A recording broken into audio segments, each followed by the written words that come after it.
The Expert Group for Aid Studies, EBA, is a government committee with a mandate to independently evaluate and analyze Sweden's international development assistance in order for it to develop and improve. EBA has 10 members with backgrounds in different fields of development cooperation and a secretariat that is implementing the decisions. Apart from our reports, we also arrange seminars, workshops and special meetings for relevant actors. Every year we summarize our work in the EBA Aid Review. This annual report can be ordered from our secretariat or downloaded from eba.se. EBA has an independency in relation to the constituent the government, in relation to what is evaluated, and in relation to the authors that are engaged. The authors are responsible for the content of the reports and the recommendations made. Everything we produce, reports, seminars, and our podcast, EBA-podden, is available on our website.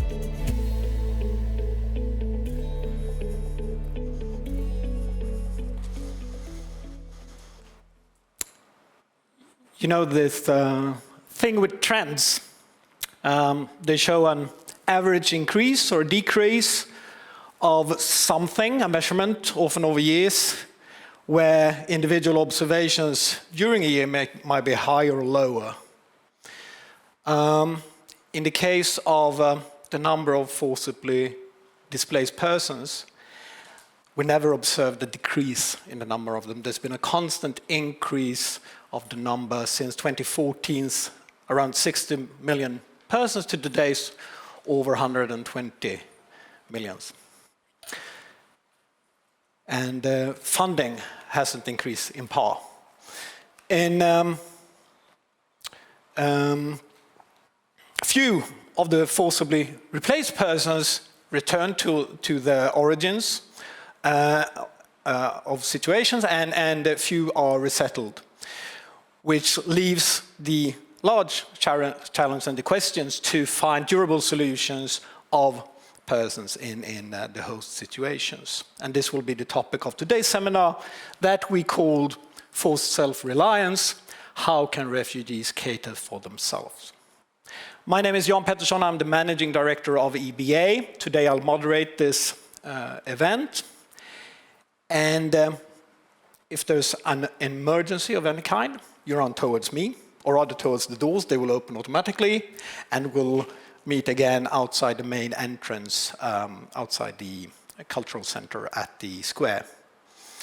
If you need the lavatories, you run in the other directions, they're located in the back. Also, today's seminar is being recorded, so if you do not want to appear in the recording, you'll place yourself so you cannot be seen in the cameras that are located there and there.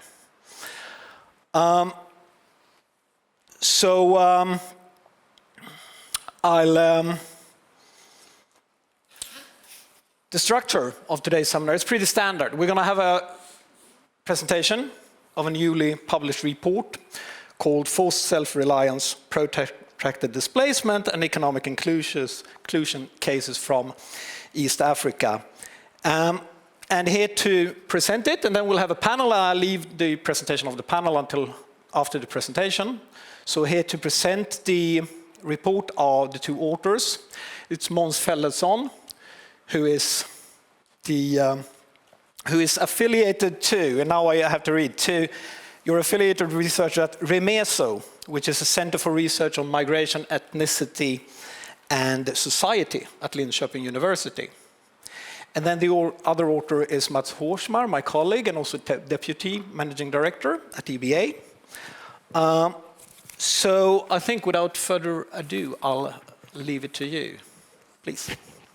So, yeah, we have the first image on there. So you start, Måns. Yes, thank you so much, Jan, for this introduction. We will try to make a very brief and short introduction to this report. It's very rich, I will say. It's a lot of dimensions and factors that we discuss in this. So we will not be able to cover the whole sort of content of this report.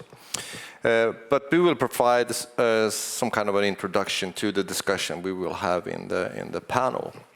So by introduction, You may recall that in 2016 and 2018, the international community gathered to discuss the problem of forced migration. This discussion,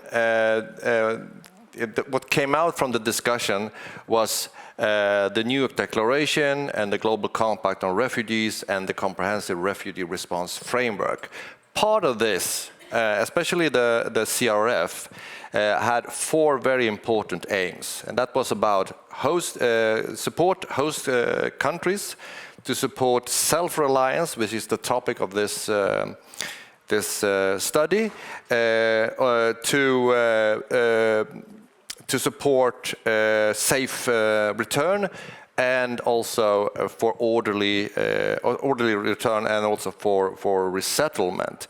So those are the 4 main objectives.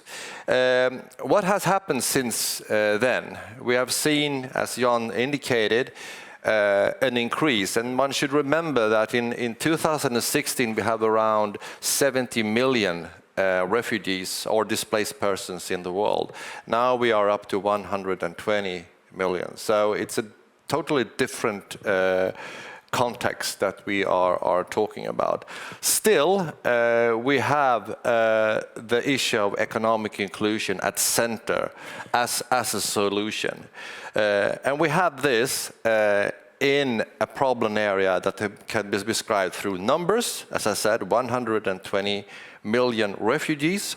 We have the problem of protractedness. People stay in exile for years, for decades in settlements and camp. We have the problem of humanitarian decrease and development aid decrease. So this is an equation where we try to navigate economic inclusion. So it's really something that is a challenge now that we are facing. What we see is, of course, a gap between what is said in policy, because these documents are still valid, and the reality of today's displacement situation. So the idea of economic inclusion is at the center of this study. So now you can see what we have tried to look at this. Maybe I should, so I can see it myself. Yeah, I come here. This is the way we have tried to tackle the situation. We are looking at 2 different contexts. One, Uganda and Kenya. Both these countries are part of the refugee response framework. They have significant numbers of refugees. I mean, at the moment we have over 2 million refugees in Uganda. We have 800,000 refugees in Kenya. The 2 contexts, or the 2 settlement and camps we studied, they have in Kakuma we have around 180, and in Rhino camp a similar amount. So these 2 contexts are in sort of focus of this. We are looking at, since we are looking at economic inclusion, we also look at the 2 sort of parameters around this. That's the private sector development and its agriculture production. Then we try to frame this from what we call conditional factors. Conditional factors is the legal framework when it comes to legalization, when it comes to national strategies, but also strategies from implementing partners, UNHCR and so on. We have the geography and the environment. That is the location, the remoteness of these settlements, agriculture, soil quality, and so on. We have the socioeconomic composition of the population, democracy, and so on. Then we are looking at supporting factors. Here, education, of course, is quite vital. We will come back to that when we discuss the interventions. primary, secondary, tertiary, but also vocational training, of course, in this regard. That is there to support economic inclusion. We are looking at the infrastructure, road conditions, water, electricity, connectivity, and so on, surrounding these contexts. And then at last and not least is, of course, the humanitarian context, food items and so on. So the objective of these programs, agreed internationally, is to arrive at economic inclusion, meaning refugees, host community are active on the same markets. And we use a theory-based approach to our study. So we have reconstructed the basic idea of how this is to be achieved with these preconditions that we have put up here in a theory of change. You add some implicit assumptions and you arrive at the objective. So if we look a bit more closely at some of these preconditions, if programs are started early on, well planned, and if the host country and also the international actors, the international organizations, donors, etc., contribute to promote an enabling business environment, and if stakeholders engage in advocacy for this, then we will see some economic progress. And how does that play out in reality in the field? Here is an example. We look at what is a challenge fund in Kakuma, Kalobey in Kenya. It has been running for some 6 years now. It's a challenge fund. They finance 3 kinds of businesses. They try to attract established private sector actors from outside into the camp, the mid-sized category there.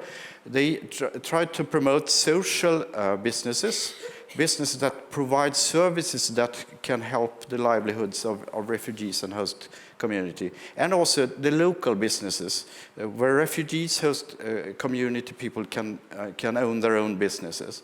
They provide finance and technical advice to this.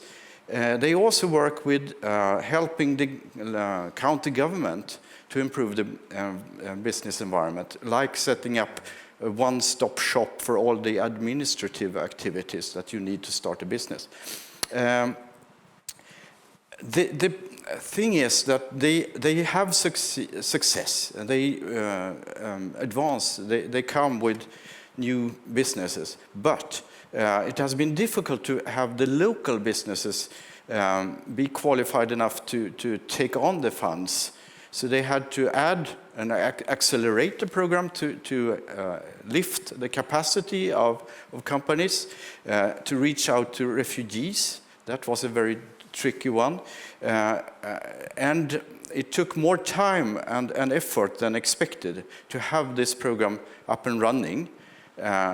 Still, what we could call the shopping mall of Kakuma looks like this.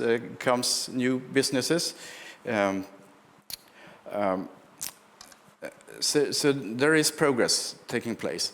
If we look at another precondition in the theory of change, if host countries offer refugees access to farmable land, then and the way to do this, you see on your left here the 30 by 30 meters plots that refugees are given when they arrive.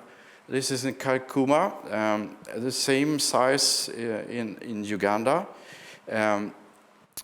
Start by sort of building, having a house on this plot, and then try to cultivate some vegetables or something small, but it's impossible to survive on that. So in order to cultivate more, you need to work in one model, cooperatives, lease land from landlords. On your right side there, you see a landlord in Uganda.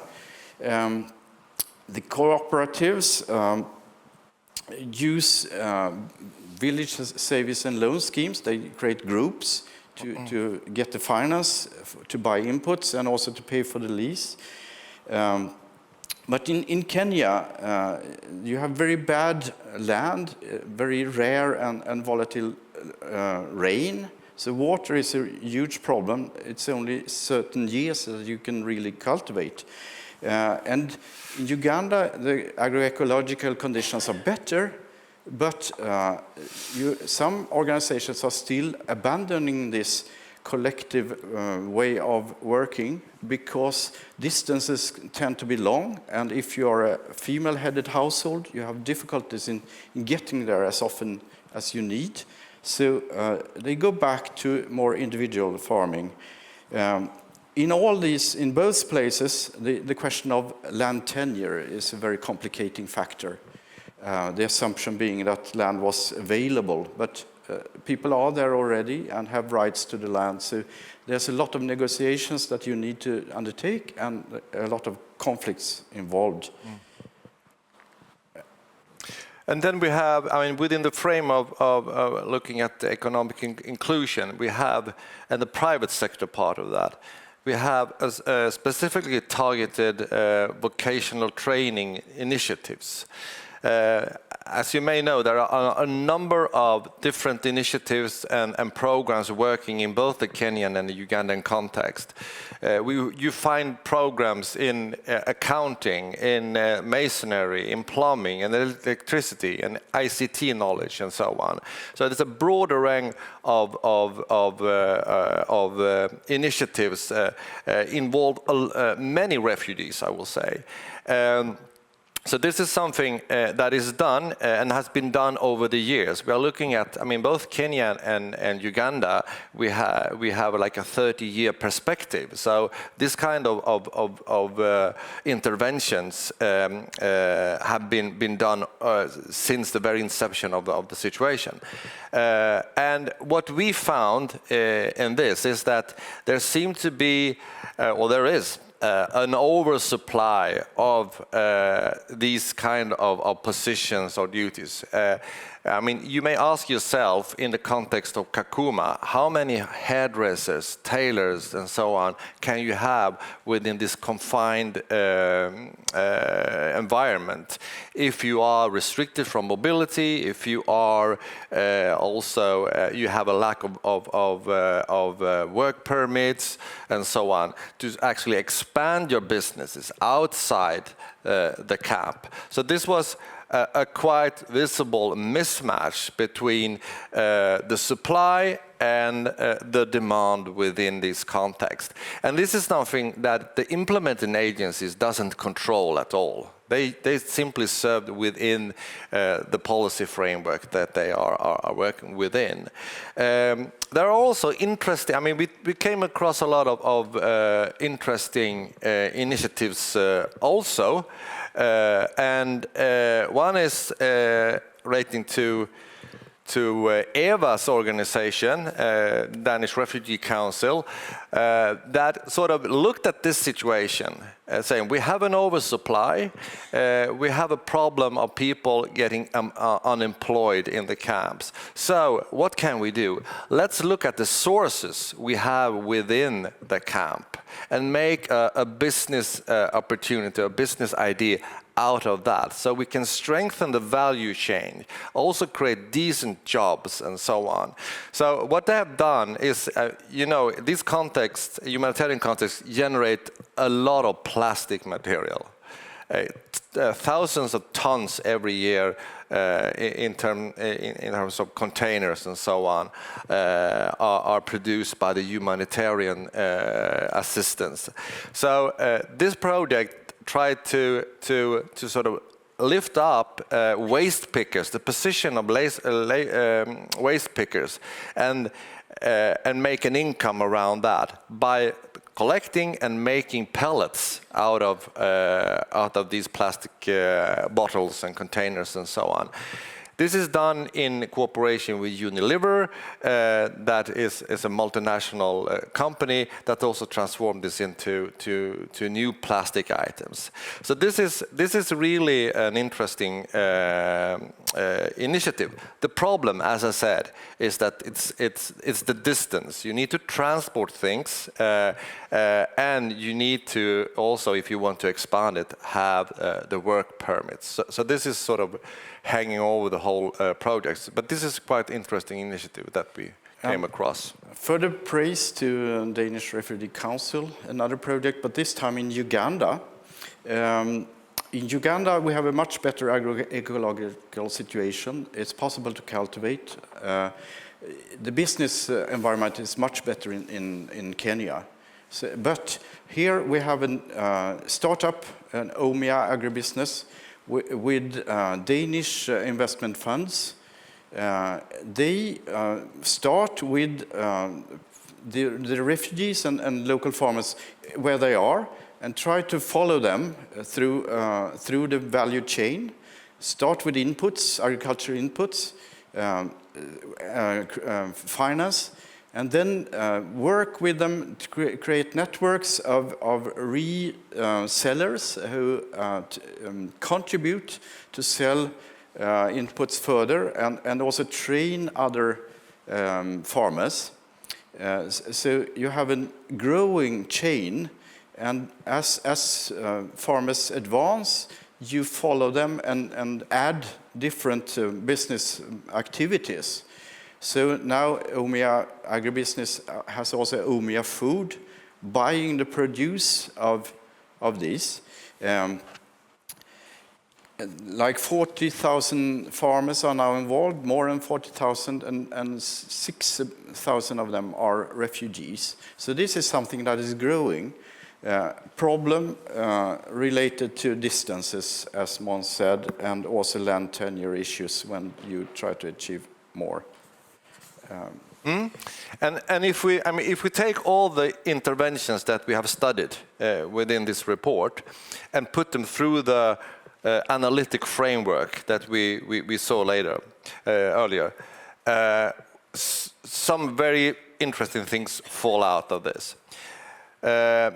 When it comes to conditional things, legal and policy-wise. We know that these areas are, we have a restricted mobility. The restricted mobility doesn't really apply to the Ugandan case as much as the Kenyan case, but the restricted mobility is there because of the distances and the difficulties in moving the country. So there are different sort of incentives for why mobility is not taking place. We have the general problem of work permits. This is an administrative hurdle in both contexts. You have it on paper, you have it legally that you are allowed to apply for a work permit. But the way to work permit is very, very complicated for refugees. And you also have different policy areas, different policy levels, from national to regional to local, that doesn't really align with each other. There is no coherence when it comes to the national policy, for example, in Kenya, with a restricted sort of look on refugees, and then the county plan, development plan, that sees refugees as an economic resource. So this is an unbalance or a mismatch between policy level that doesn't really support the idea of economic inclusion. The next conditional hindering factor is geography and environment. Camps, settlements are usually placed near borders, often in areas, land that are seen as not inhabited or free or open. You see the arrow where Rhino Camp is situated, up northwestern part of Uganda. It's remote. The infrastructure is very weak there. You have difficulties with soil and water, not so much in Uganda as in Kenya, where the situation is similar as when it comes to remoteness. you have the question of land tenure, which is, in Uganda's case, structured around land tenure systems in central Uganda, but up north it becomes much more complicated, briefly. There is also an added political dimension to why you place refugees camps in certain places. In order to build political alliances or to hinder the other political alliances, you place them in areas where you can sort of, with international support, get some benefits politically. And that has been very much the story in Uganda. Behind this, the progressive policies in Uganda, you have these political alliances. So you see that there's a whole system behind the decision to place a campus settlement somewhere. And as Måns said, the incentive structures between different layers don't always fit. And when something is shifting in this, things happen. Next conditional factor, socio-economic composition of the society or in the camps. We chose camps with a majority of South Sudanese inhabitants. Because of the ongoing conflict in that country, a lot of women and children are in these camps. Men remain often back in, fighting. There's also young men who have been born and raised in the camps. People are peasant farmers. We didn't, of all those we met who have started businesses, we didn't meet one from South Sudan. We met people from other countries. So it's more geared towards agriculture, and if agriculture is not a real option, that becomes a problem. Then another precondition is that long-term development actors shall take on increasing roles in order for this to be development situations rather than survival situations only. And here we can look at the supporting factors as some illustration. As Måns said, we have the trainings, technical vocational education and trainings, but no jobs fitting the trainings. These trainings are geared for other situations. Infrastructure, there has been a major road build in Kenya from the county capital, Lodwar, up north to Kakuma and further on. But roads in the camps are really non-existent or very, very lousy. Internet infrastructure, very weak. Financial infrastructure, very weak, even if it's work going on those. And then the humanitarian support, which should help and is the founding base for survival. But development actors not coming in to the extent they should. So what do we conclude from this, Måns? Exactly.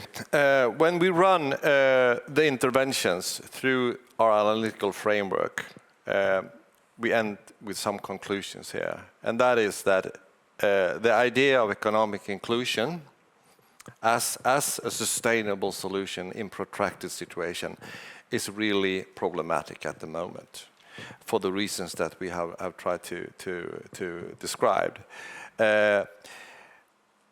You can just imagine having this kind of large concentration of people in one place that doesn't really have the conditions when it comes to agriculture production, when it comes to the private sector development, and this is not supported by a legal and policy framework that really support this. On top of this, you have a crisis within the humanitarian system and a crisis within development aid in general, because this is also something that is supposed to take place in the famously called nexus that everyone talks about, but no one really knows what it is.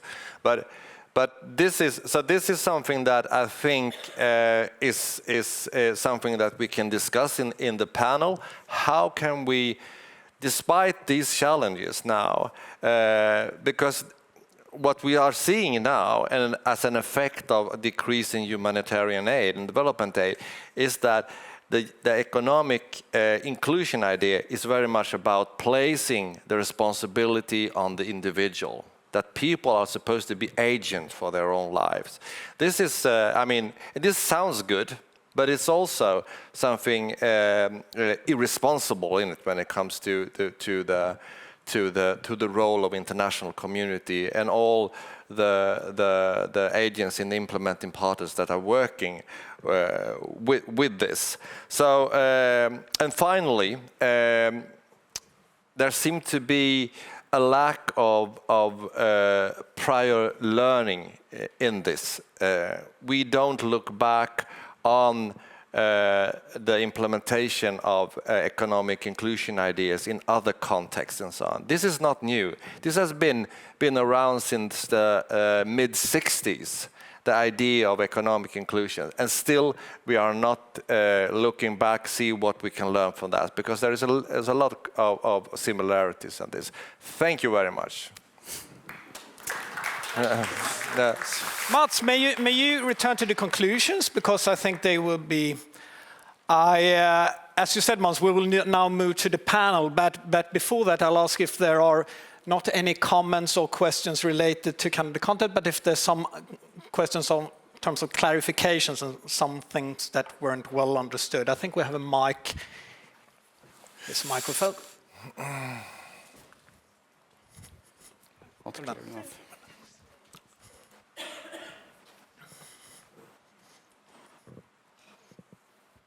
Okay, so David at Global Bar Magazine. Just a very quick question to you.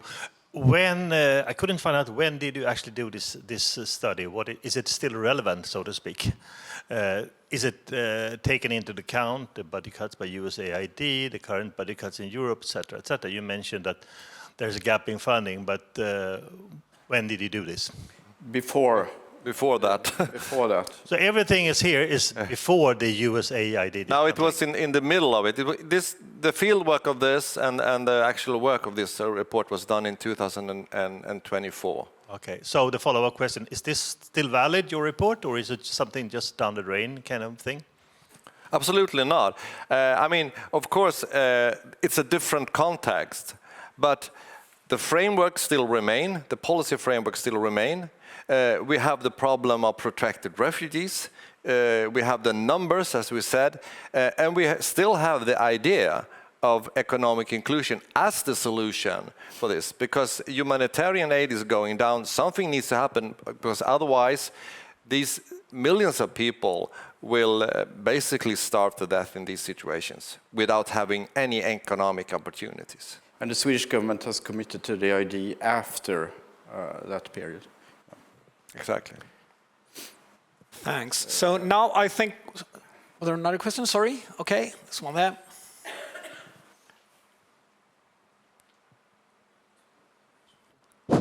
Thanks. A short one.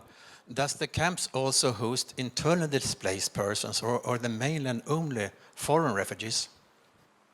Not internally displaced, but for instance, the Rhine camp contains people from the host community within the same area. And in Kenya, they are driving at sort of including host community, but internally displaced are not there, as far as I know. No, and this is a quite large group also, and they are even, I mean, even more vulnerable than refugees, because they are not sort of targeted by assistance.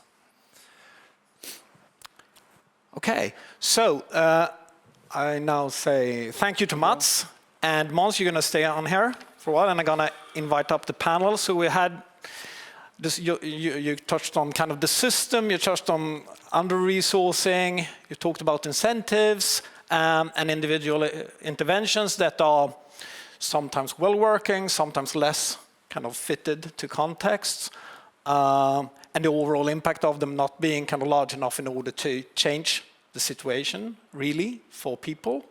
I don't know how much of that's going to be discussed in the panel. It will largely be determined by the panelists.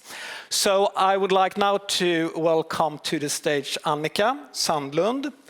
You are the UNHCR representative for Balticum and the Nordic countries. Very welcome. I have Eva Granby from the Danish Refugee Council, DRC, and also Jakob Werneman, who's head of, or your director even, of humanitarian operations at SIDA. So, very welcome. And now, with the risk of having three of you stay a bit idle for a while, for some minutes, I would like Annika to please give us just a brief presentation of UNHCR. What's your role in this? What are you doing? And yeah, if you can do that in, say, 5 minutes. I'll try. So thanks first for having me, and thanks for the report. So very briefly on UNHCR. So of course UNHCR is the UN Refugee Agency, founded after the Second World War, and relying very much on international treaties, refugee treaties and statelessness treaties, holding governments to account to the commitment they've made by signing these treaties. Sweden, Uganda, Kenya are all signatories of the two refugee conventions, as well as the statelessness conventions. So we monitor. We're also mandated to coordinate the humanitarian assistance for refugees worldwide. And we support governments, both in terms of assistance, but also in terms of durable solutions, which traditionally is either local integration, resettlement, or return to their home countries. The conventions are very clear that refugees have the right to assistance on par with nationals when it comes to education, when it comes to health, when it comes actually even to right to work. So the conventions are clear, but there's of course a gap between the policies and the practice.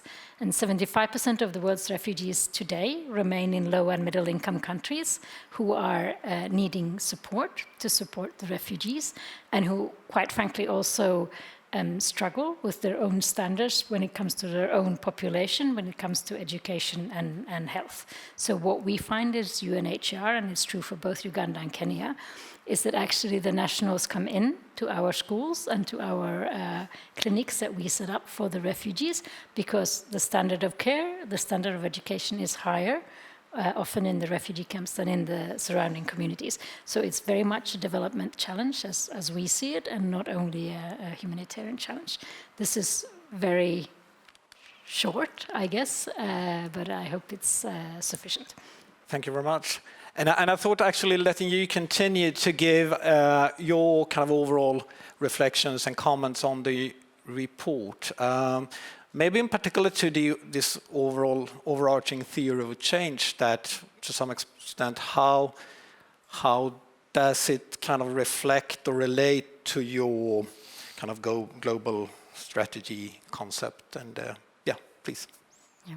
So very much we agree with the theory of change, and I think it's very much aligned with some of UNHCR's ambitions.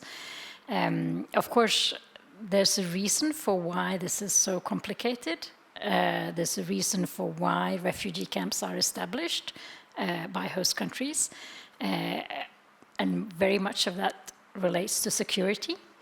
How they see the mass influx of refugees, and very often it is really a mass influx. It's not people coming, one by one. It's people coming in the thousands per day, and we are actually very grateful for these countries for keeping the borders open and for sort of helping to assist with the refugees, because we know from Europe and other places in the world that that's not a given. Even if you've signed the convention, it's not a given that you actually welcome people who are fleeing for their lives. So it is complicated, actually. It's politically complicated. It's resource-wise complicated. Many of the ifs, we agree with the ifs, but there's reasons for why it's become problematic. The new thing, which I do have to mention, is what the gentleman referred to with the USID. So you mentioned earlier that the number of forcibly displaced has grown from 60 million 10 years ago to 120 million this year. Similarly, the funding has actually gone down. So as UNHCR alone, but this is also true for the whole humanitarian community, with the withdrawal of USAID last year and the US assistance, which was much broader actually than just USAID, we now have more or less the same money for 120 million people than we had for 60 million people in 2015. And this really, we see it very concretely. So when last year we had $16 per month per refugee in Uganda, which already is nothing. Today we have $5 per refugee per month in Uganda, which is clearly, it really is not enough. And I'm just speaking for UNHCR, but the same is true for many of our NGO partners. It's true in various degrees for the other UN agencies. It's a little bit different because we were differently dependent on US support. UNHCR was dependent to 42%. 42% of our budget was financed by USAID. So we're sort of in a situation where we're putting more and more demands on the refugee hosting countries, but we actually have less and less money to support them. So this is an added sort of complexity to the theory of change, which will very much, I think, in the future, determine how we're able to honor the commitments made to refugees. Okay, I'm sure, Måns, that you want to add something to this, but I thought that you could wait a while doing that, and we'll listen to Eva and Jakob first. So turning to Eva, you DRC figure in this report and in the presentation as well, and in particular in two interventions that got a lot of praise. So you disagreeing with them, I don't know, but so when reading the report and hearing the presentation, what were your reactions? What do you take away from it? First of all, congratulations to the authors of the report. I think it's a very solid piece of work, and it's important for this sector to stay analytical in the work that we do and the learning element that you also bring to this. Of course, very happy to hear your assessment of also some of the activities that the Danish Refugee Council is doing here. And also that you see it's being positive. But I think for us it's important to capture the learning that you also flag, which of course is what are the assumptions that we are making and are they realistic? For us, I think those two examples you have it's a small part of the economic inclusion work that we do as the Danish Refugee Council. But we also ourselves find them quite interesting because we're trying to open some new doors that is perhaps not usual doors for the humanitarian sector to be in, and trying to speak bank, trying to speak business in a different way, and thereby getting others to be interested in investing in the humanitarian sector. Because I totally agree with you, Annika, the sector is in dire straits when it comes to funding. I'm not an optimist that it will come back to any new normal, to be honest. We need, as a sector, to also reinvent ourselves and also think and stay curious to find new ways of working. And I think those examples that you mentioned here are good examples of doing so. So in that sense, I think I can validate the findings, but also raising that flag that we shouldn't stay and rest on our laurels as organizations. We should keep on staying curious and try to see how can we then scale what we did here, which is also the tricky point. And part of that scaling is, of course, also not only looking at the central level, but how do we move some of these activities to community level? And that I'm perhaps missing a little bit in the findings, that community level drive, and what does that take to actually arrive at the community level with some of these initiatives? So scaling in size and kind of cloning or the dissemination of activities, but that would also require additional funding, would be... Yeah, I think that talking about funding all the time is a little bit perhaps elusive. It's more different kind of thinking. Then funding would perhaps also materialize, but perhaps not from usual funders. You know, how can we open up other type of funding channels, as we do with the Refugee Investment Facility, which is the example from Uganda. You know, we are getting funding coming in from other quarters than usual suspects, and I think we need to be able to embrace that as a sector, and that is speaking bank or speaking business in a different way. Speaking bank. But turning to a usual suspect, SIDA, then Jakob, what are your reactions to the report, and maybe in particular to the recommendations? That there are no specific recommendations towards SIDA, but to donors in general. And I think there's one recommendation, a point directed to the Swedish government, that they should advocate more for what's actually stated in the humanitarian strategy. So please. Yeah, thank you, and big thanks and congratulations to Eba and the authors for, I also think, as a report that really puts a finger on something that's incredibly important. And to the question earlier, I think after the massive and dramatic cuts from USAID, but also cuts in the both humanitarian and development system in general, I think a lot of the focus and findings in this report is maybe even more important and relevant than before.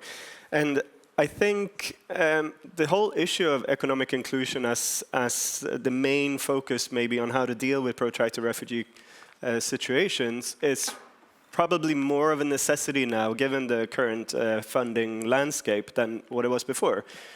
Even though we do not, which I think the report states very clearly, not have the right enabling environment to really fully engage in that comprehensively.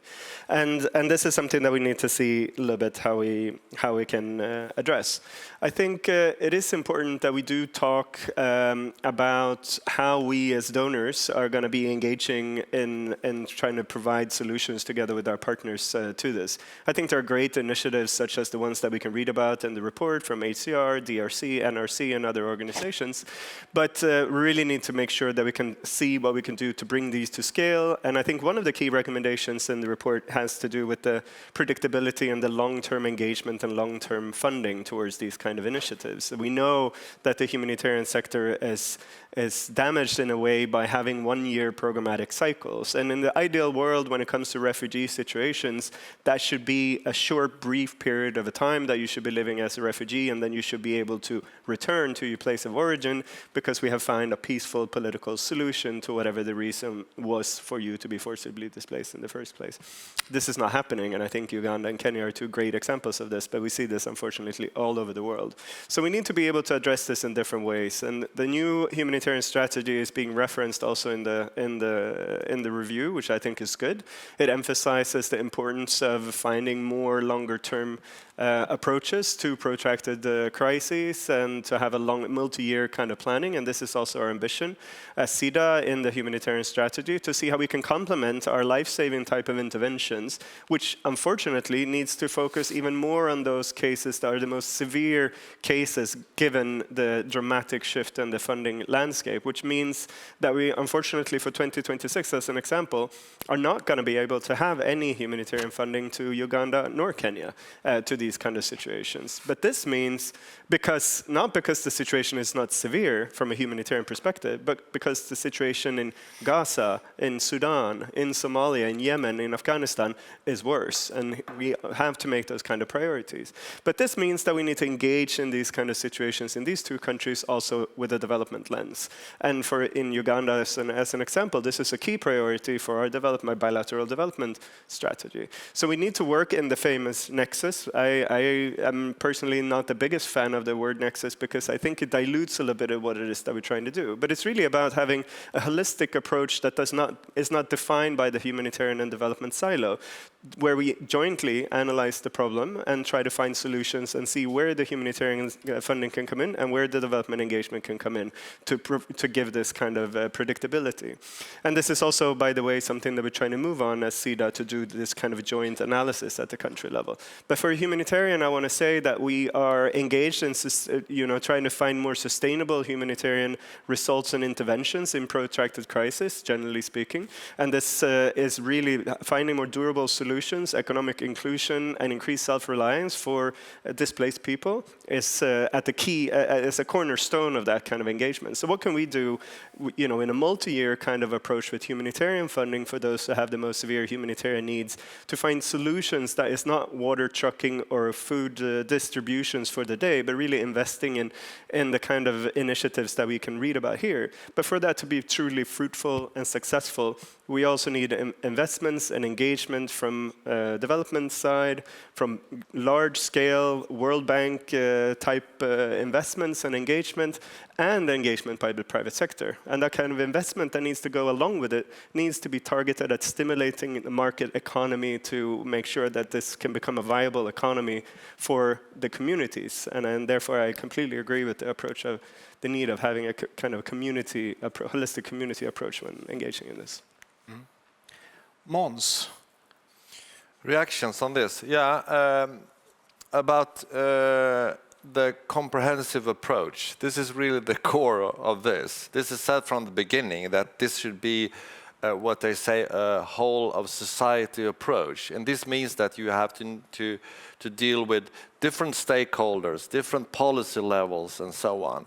So I mean, we touched on the idea in the report around the area-based solution, which includes refugees into the local community, and that you will also invest in the local community. Because what we see here, that you talked about, that sometimes host communities are worse than refugees when it comes to supply of healthcare, education, and so on. But this is really sort of the problematic core in economic inclusion, that you should build it on this comprehensive approach, which contains so many levels that you really need to negotiate and to have a buy-in, of course, because the issue of commitment is also true, especially when it comes to the long-term commitment, because if you can agree on a development plan, which has been done in both Uganda and Kenya, long-term development plan, budgeted development plans, and then you sort of start off the work, the implementing partners start to work with the different activities according to the plan, and then the finance is lacking in the end. So this is how you create, a non-trust in the system. And then you have the political buy-in from the national governments also, saying that if we should ease the restriction in mobility, for example, or issue more work permits, we would like to have a confirmation on the financial buy-in from donors also. So what we see now is a quite problematic situation where with all these cuts in aid doesn't really support this approach. And then on top of that, you have a great trust on the private sector to sort of come in as a silver bullet for the situation. And it's not only about refugees creating enterprises and so on, but also for private companies in Uganda and Kenya and internationally to move into these contexts and establish themselves together with and provide the employment opportunities for refugees. And these are very insecure markets for a private investor to go into a refugee camp and invest when you know, for example, in Kenya, that the camp can be closed tomorrow because of security reasons. So there is a lot of incentive problems here also that needs to be solved also. So, sorry, Måns, do I understand you correctly then that, the multi-year strategies and the long-term plans, they're essentially kind of sound, but then what is lacking is funding, political buy-in that is kind of a hold-up problem or something, and then over-reliance on you have to stay committed. Sector. That's the problem, that the stakeholders involved, you have the policy framework, the global contact cap and the CRF as the frame. This is the vision. And then we have agreed on the road also. And you have plans on different levels. So the landscape of strategy is perfectly fine. but we are not really implementing it because of these mismatches between policy levels and also commitments from donors and other stakeholders that are not ready to step into this context. And then also the recent changes that might also kind of invalidate some of the... Exactly. Because Annika, if I understand it correctly, what we're talking about, they are also kind of the multi-year strategies that you are developing together with the countries, right? And now the one from Kenya and Uganda respectively, they're until 2027 and 2028, is that correct? Yep. And so are they still relevant, given the changes and given the criticism of implement kind of the policy practice disconnect? Do you have any? Yeah, no, I think they're definitely relevant. And I think, if you take a more longer term approach, and you look at, I was working in Uganda in 2016, and I did set up the CRF, the Comprehensive Refugee Response. I've also worked in Kenya. And I must say that, it's a very long-term perspective that you have to make this work. And I think that, it's much longer than 1 or 2 years. But I think on the positive side, a lot of things have actually happened. Maybe more in Kenya, actually. The policy change in Kenya has been more dramatic than the one in Uganda. Uganda has always had a relatively friendly refugee policy on paper with the allocation of land, etc., etc. Kenya, if you remember, only a couple of years ago, every 2 years or so, there was an announcement from the government that everyone should go back, we're closing the camp, forced return, etc., etc.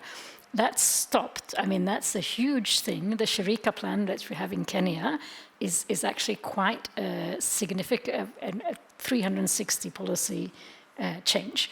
And what's happening, just to give some positive examples, for the first time ever, the camps are now turning into municipalities. In 2025, the Ministry of Education agreed to include the 108 schools that are supported by UNHCR and NGOs in the refugee settlements into national education sort of systems. The same for the 19 health clinics we have. So they will become government-owned. Government will be responsible for supplying teachers, doctors, nurses.